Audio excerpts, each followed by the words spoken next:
श्री दुर्गा सप्तमी सचित्रम नमः। द्वादशम 12वां अध्याय आरंभे नमः।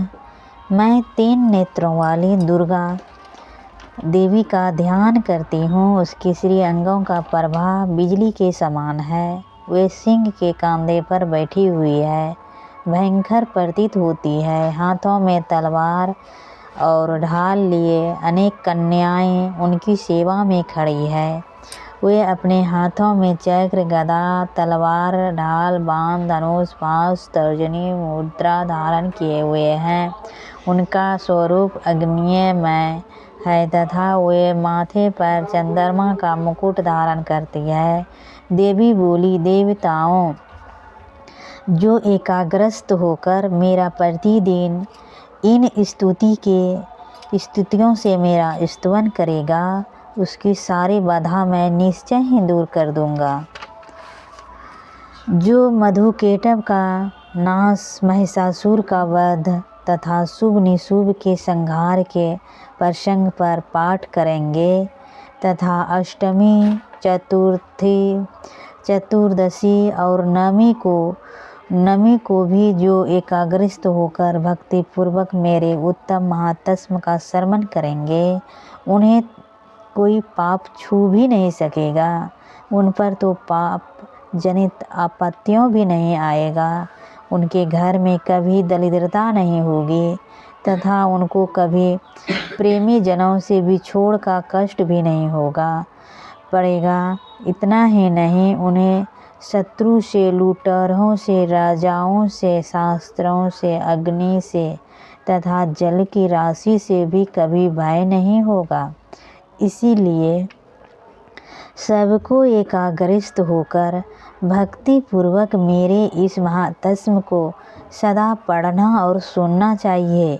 यह परम कल्याणकारक है। मेरा महात्म्य महामारी जनित समस्त उपग्रह तथा आध्यात्मिक आदि तीनों प्रकार के उत्पातों को शांत करने वाला है। मेरे इस मंदिर में प्रतिदिन मैं विधि पूर्वक मेरे इस महात्म्य का पाठ किया जाता है। उस स्थान को मैं तो कभी छोड़ती भी नहीं। वहाँ सदा ही मेरा सनादि दान बना रहता है।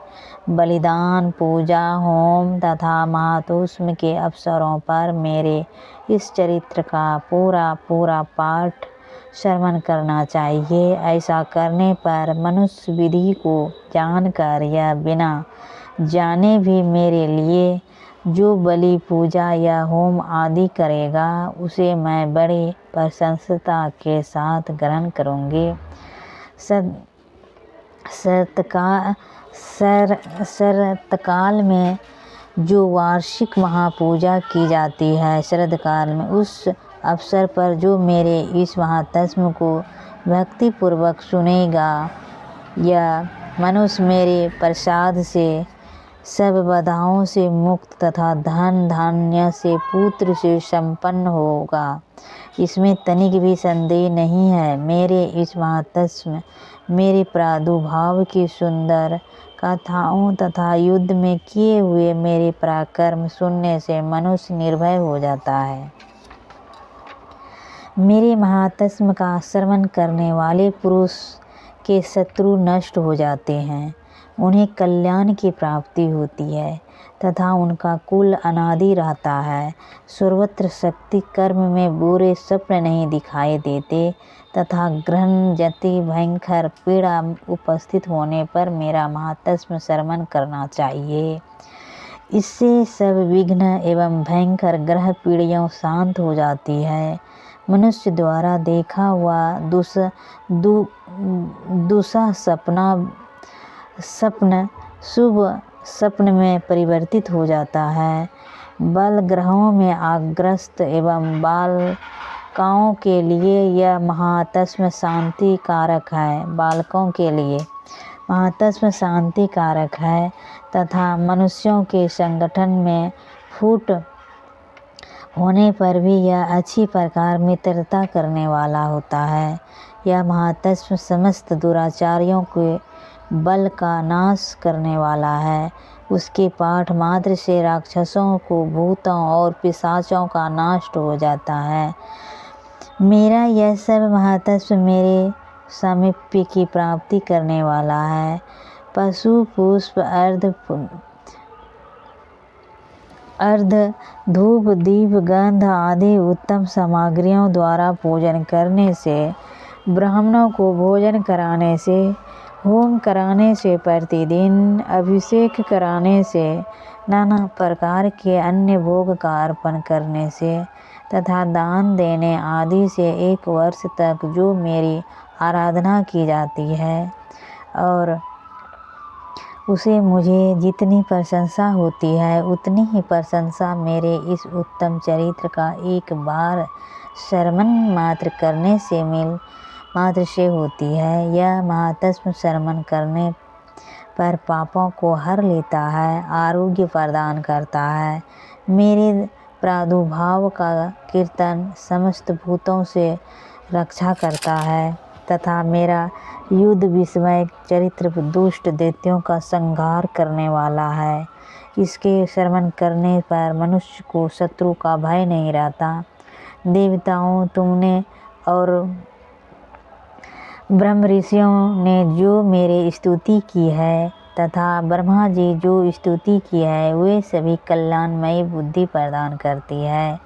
वन में, सूने मार्ग में अथवा दावानल के घिर जाने पर, निर्जन स्थान में लुटेरे के दाव में पड़ जाने पर या शत्रुओं के पकड़े जाने पर तथा जंगल में सिंह या बाघ या जंगली हाथियों के पीछा करने पर, कुपित राजाओं के आदेश से बद्ध या बंधन के स्थानों में ले जाने पर अथवा महासागर में नाव पर बैठने के बाद भारी तूफान से नाव को डगमगाने पर और अत्यंत भयंकर युद्ध में शस्त्रों का प्रहार करने पर अथवा वेदनाओं से पीड़ित होने पर, किम बहुना सभी भयानक बाधाओं के उपस्थित होने पर जो मेरे इस चरित्र का श्रवण करता है वह तो मनुष्य संकट से मुक्त हो जाता है। मेरे प्रभाव से सिंह आदि सिंह जंतु नष्ट हो जाते हैं तथा लुटेरे और शत्रु भी मेरे चरित्र का स्मरण करने पर लुटेरे पुरुष से दूर भागने लगते हैं। ऋषि कहते हैं, यूं कहकर प्रचंड पराक्रमी वाली भगवती चंडिका सब देवताओं को देखते देखते वहीं अंतर्ध्यान हो गई। फिर समस्त देवता भी शत्रुओं के मारे जाने से निर्भय हो पहले के ही भांति यज्ञ भाग का उपभोग करते हुए अपने अपने अधिकार का पालन करने लगा। संसार का विध्वंस करने वाली महाभयंकर अतुल पराक्रमी देव शत्रु शुभ तथा महाबली निशुभ के युद्ध में देवी द्वारा मारे जाने पर शेष दैत्य पाताल लोक में चले गए। राजन, इस प्रकार भगवती अम्बे देवी नित्य होती हुई भी पुनः पुनः प्रकट होकर जगत की रक्षा करती है। वे ही इस विश्व को मोहित कर रखी है, वे ही जगत को जन्म देती है तथा वे ही प्रार्थना करने पर संतुष्ट हो जाती विज्ञान एवं समृद्धि प्रदान करती है। राजन, महाप्रलय के समय महामारी का स्वरूप धारण करने वाली भी वे महाकालिन ही है, इस समस्त ब्रह्मांड में व्याप्त है। वे ही समय समय पर महामारी होती है, वे ही स्वयं अजन्मा होती हुई भी सृष्टि के रूप में प्रकट होती है। वे सनातनीय देवी है, समय अनुसार संपूर्ण भूतों की रक्षा करती है। मनुष्यों के अभ्युदय के समय वे ही घर में लक्ष्मी के रूप में स्थिर हो उन्नति प्रदान करती है और वे ही अभाव के कारण समय दरिद्रता बनकर विनाश कर डालती है। पुष्प धूप और गंध आदि से पूजन करके उनकी स्तुति करने पर वे धन, पुत्र, धार्मिक बुद्धि तथा उत्तम गति प्रदान करती है। इसी प्रकार 12वां अध्याय पूरा हुआ। दुर्गा सप्तमी के 13वां अध्याय आरंभे नमः। जो उदय काल के सूर्यमंडल के से क्रांति धारण करने वाली हैं, जिनके 4 भुजाएं और 3 नेत्र हैं तथा जो अपने हाथों में पाश, अंकुश, वर एवं अभय की मुद्रा धारण किए रहती है, उन शिवा देवी का मैं ध्यान करते हूँ। ऋषि कहते हैं, राजन, इस प्रकार मैंने तुमसे देवी के उत्तम महात्म्य का वर्णन किया। जो इस जगत को धारण करती है, उस देवी का ऐसे ही प्रभाव है। वे ही विद्या है, वे ही ज्ञान है उत्पन्न करती है। भगवान विष्णु की महामाया रूपा उन भगवती के द्वारा ही तुम ये वैश्य और अन्यास विवेक जन मोहित हुए हैं तथा आगे भी मोहित होंगे। महाराज, तुम उन्हीं परमेश्वरी शरण में जाओ, आराधना करो। करने पर वे ही मनुष्य को भोग, स्वर्ग तथा मोक्ष प्रदान करती है। मांडेय जी कहते हैं, कोष्टी जिंग मेधा मुनि के ये वचन सुनकर राजा सुरथ ने उत्तम व्रत का पालन किया। पालन करने वाले उन महाभाग महर्षि को प्रणाम किया। वे अत्यंत ममता और राज्य परहर से बहुत खिन्न हो चुके थे। महामुनि इसीलिए विरक्त होकर वे राजा तथा वैश्य तत्काल तपस्या को चले गए और वे जगदम्बे के दर्शन के लिए नदी के तट पर रहकर तपस्या करने लगे। वे वैश्य उत्तम देवी युक्त का जप करते हुए तपस्या में प्रवर्तित हुए। वे दोनों नदी के तट पर देवी की मिट्टी की मूर्ति बनाकर पुष्प, धूप और भवन आदि के द्वारा उनकी आराधना करने लगे। उन्होंने पहले तो आहार लेकर धीरे धीरे कम किया, फिर बिल्कुल ही निराहार रहकर देवी के ही मन में लगाए एकाग्रता पूर्वक इनका चिंतन आरंभ किया। वे दोनों अपने शरीर के रक्त से प्रोक्षित बलि देते हुए लगातार 3 वर्ष तक संयम पूर्वक आराधना करते रहे। इस प्रकार प्रसन्न होकर जगत को धारण करने वाली चंडिका देवी ने प्रत्यक्ष दर्शन देकर कहा। देवी बोली, राजन तथा अपने कुल को आनंदित करने वाला वैश्य, तुम लोग जिस वस्तु की अभिलाषा रखते हो वह मुझसे मांगो, मैं संतुष्ट हूँ, अतः तुम्हें मैं सब कुछ दूंगी। मांडेय जी कहते हैं, तब राजा ने दूसरे जन्म में नष्ट ना होने वाला राज मांगा तथा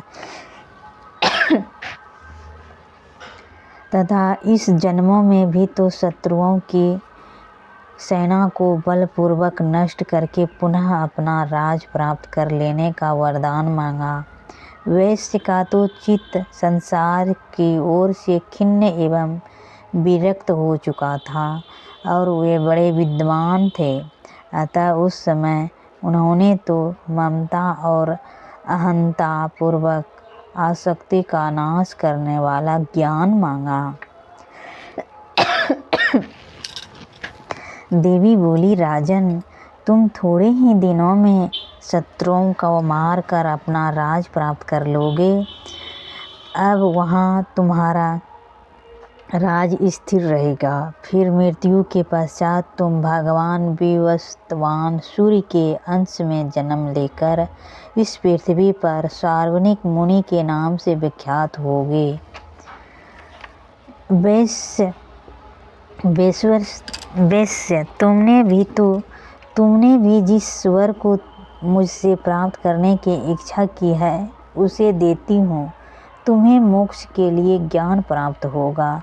मांडेय जी कहते हैं, इस प्रकार उन दोनों को मनोवांछित वरदान देकर तथा उनके द्वारा भक्ति पूर्वक अपनी स्तुति सुनकर देवी अम्बा का तत्काल अंतर्ध्यान हो गई। इस तरह देवी के वरदान पाकर क्षत्रियों में श्रेष्ठ सूरत सूर्य से जन्म ले स्वर्वनिक नामक मुनि होंगे।